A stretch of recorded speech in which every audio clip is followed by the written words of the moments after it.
বিকৃতি হয়েছে। প্রণয় বিকৃতি লাদিতি শক্তির আসমা, সেই বিকার থেকে একটা শক্তি রশ্মিত হয়ে আসছে।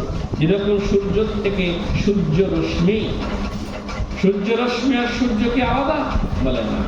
ঠিক তদ্রূপ এই রাধা কৃষ্ণের প্রণয় বিকৃতি, সে রাধা কৃষ্ণের প্রণয় থেকে যে রশ্মিটা, যে প্রেমের রশ্মিটা জগৎ মাঝে এসেছে, এটা অভিন্ন, তাদের থেকে এসেছে, তাদের বস্তু দেকাত্মনা দেহ ভেদঙ্গত।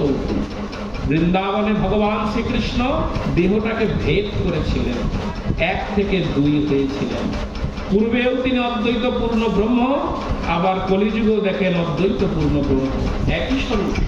শুধু বৃন্দাবনের লীলা পুরুষোত্তম রূপে তিনি লীলা করেছেন দ্বৈত ব্রহ্ম রূপে, এক দেহকে ভেদ করে।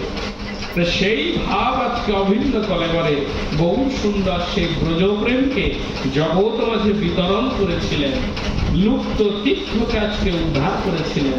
যে বৃন্দাবন দর্শন করতে সকলে যান, চাক্ষুষ যে বৃন্দাবন দর্শন করতে যান, সেই বৃন্দাবন বলে কিছুই তো থাকতো না যদি গৌর সুন্দরের কৃপা না হতো।